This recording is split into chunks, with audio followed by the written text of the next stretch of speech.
All right, you guys. So thank you for being open to this. I know that you may, you see me on video a lot, for the most part, and sometimes that can be mundane as well.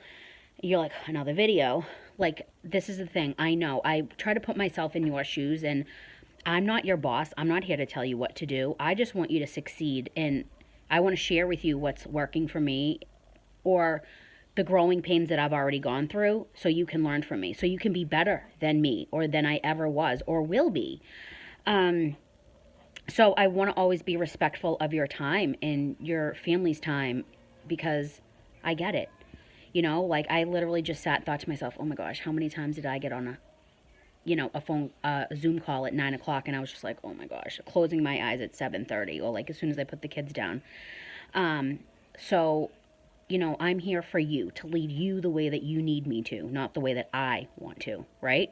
And even if it's something I've never done before or something that I'm not used to, I'm willing to try it if it's going to resonate with you guys. So here we are. I'm doing this, and I wanted to talk to you guys about this because I'm finding that when I'm doing my coaching calls with you guys, that it's kind of like a common denominator, as I said. And it's something that I have been through, and a lot of what Jennifer Anderson has coached me through, because it's not easy, and it's very common. And a lot of you right now watching this are going through it, because I've spoken to you about it. And it's so common that I had to do a video about how common it is. I just want you to know that you're not alone. And I want to help you kind of navigate through that. So, when we build a team, we get so excited because we feel like it takes so much energy to actually get a team going, to like sponsor people. And when we're first building and sponsoring, we're saying a lot of the wrong things. We don't even know what we're doing. But like, if we get somebody to join, we're like, oh my gosh, somebody joined our team. And we get so excited. We just want it to work for them. And we just want them to like see the vision and, get caught on fire. Like, this works, do it. But the thing is, um, we can't. The thing is, we can't. And um, when we're building a team, we have a lot of hopes and dreams and expectations. And it's hard not to get wrapped up in that. It's hard, okay? Because when you build a team, you're like, okay, especially when your team is smaller, you're like, okay, if I have this many people, I'll be able to promote to lead. And then to get paid at title, I need these people to work every month to get paid at lead, like paid at title for lead. So we're putting a lot of expectations on our team, and we're putting all of our hopes and dreams onto our team. And unfortunately, we can't control them. We cannot control them. Most of your team, as you grow, the majority of your team will not actively work their business. So when you're first starting out, you see what everybody's doing or not doing. So if they're not working your business, you know about it, right? And you feel like you're just trying to motivate them, and you're just trying to get them to see that this works. And we're putting so many expectations on them. But to be honest, you guys, it's expectations that they didn't ask for. And I did it. I'm telling you that. I may have done it to some of you. I did it. And I'm not saying to blame you or point the finger or make you feel bad. I'm saying it because I've done it. And putting expectations on, do you know, like, the number one result of like failed relationships or businesses is from unrealistic, unfair, failed expectations.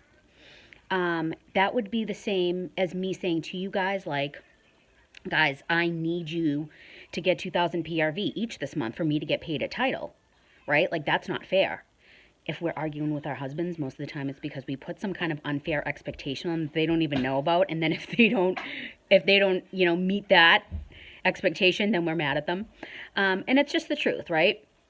But with your teams, I see so many leaders get discouraged because their team's not working and they're not getting paid at title and they're not meeting their number. So what do?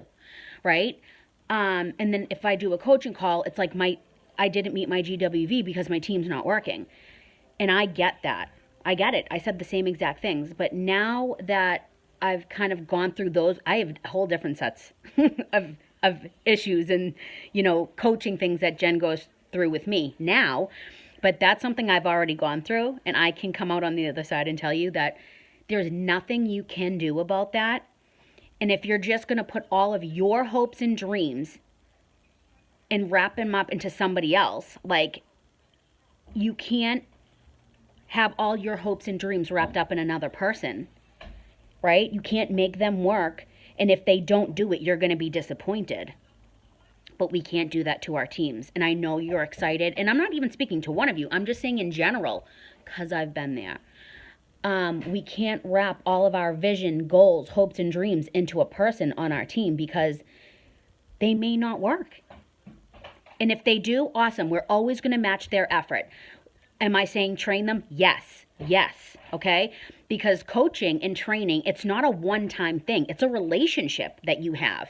Like, the people that are on this call, most of you, unless you're a brand new leader, I have a relationship with every single one of you. Like, something like outside of Sensi, like, I enjoy you guys personally. So it's not a one-time thing. It's a relationship between you and that person. But, we want to create independent consultants. And if they're not going to work their business, then they're not going to work their business. So there's nothing you can do but match their effort. Because when you have a team of 5, right, you have to be able to do the same exact thing for those 5 people that you're going to do for 100 people. Because if you don't, what you're teaching them now is what they're going to teach their team, and you're not going to create duplication. And what we need, or what you want in your business for where you are as a leader, or what I know you guys want personally from speaking with you, you need duplication. And duplication is simple processes that they can do to show Sally, and Sally can show Jane, and Jane can show Sarah. You know what I mean? Like, that's residual income. But you have to train every single one of your people the same exact way, because however you train them is how they're going to train their team. And if it's not simple steps that are result driven, then they're not going to be able to pass that on to anybody else. And it's going to be too confusing. And if it's too much, they're going to be like, oh, I could never do that. And you're going to kind of, they're going to think about that when they go to train somebody. So make it simple. Make it duplicatable. In this business, something that I would never, ever say in a million years is that this is easy. Easy? No. Don't ever use the word easy, because it's not easy. Is it simple? Yes. It is simple, because we've broken it down into simple duplicatable processes that anybody can do this, regardless of your age, your weight, your looks, your ethnicity, your, sexual orientation, anything. It doesn't matter. But it's going to take work. Yeah, it will. Okay? But I want you to know that, to come out on the other side of putting all your hopes and dreams into your team, and it's hard not to kind of see that or feel that when you start building a team, because you're so excited, and then you're like, they're not working.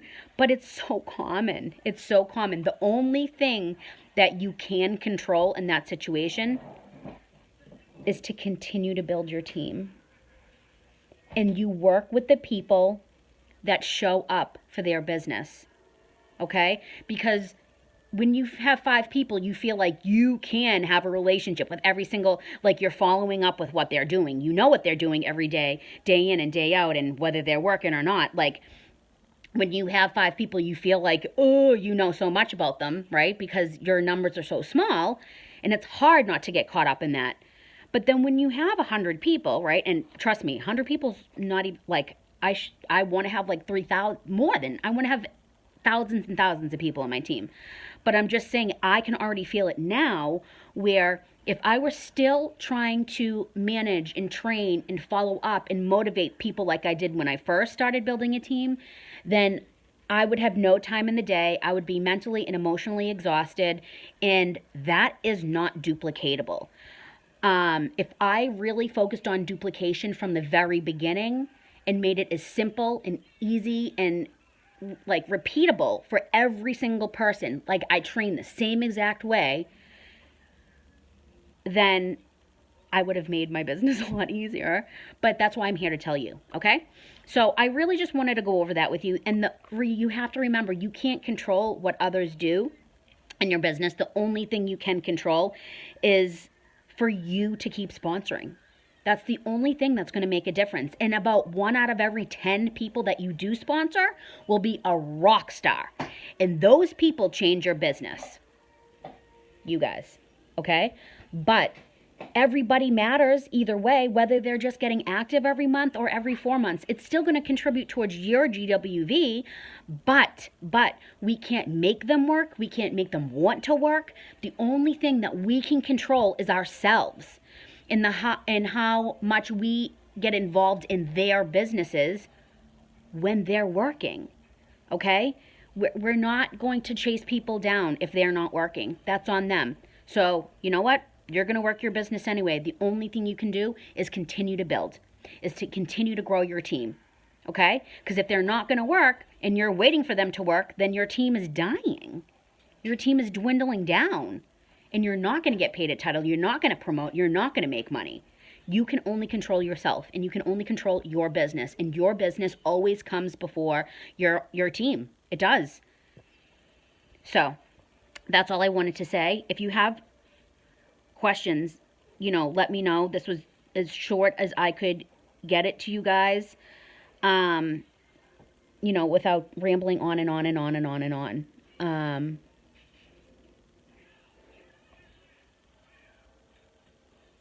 Yeah. All right. So, sorry, I just wanted to make sure I had nothing else to say, but I think we're good. I think I got right to the point. But you guys can do this. I'm really proud of you. You guys are growing like crazy. But it does take growing pains. And honestly, it took me, from day one till now, I still do coaching calls with Jen because she knows what she's doing and she can help me and I can learn from her mistakes. And I am. And I just want to be able to help you guys, be better than I was at that time. So I love you guys. I hope this helps. I hope it just puts you in the right mindset where you can do this. It's common, and put you in the mindset of, okay, I cannot control anybody else, but I can control my own business, and I'm going to get out there and I'm going to continue to sponsor. That's where your big money is going to come from, sponsoring. Because at this point, every single one of you should know how to get PRV with your eyes closed. Keep sponsoring, you guys. I promise it will be a game changer. And don't focus on how many people you're recruiting, but focus on the amount of conversations you're having. Focus on the amount. Not, I'm going to recruit 2 people a month. It's, I'm going to talk to 15 people this month. 15 brand new people. Okay? The amount of conversations is the key, not the actual amount of people you're recruiting. All right. Love you guys.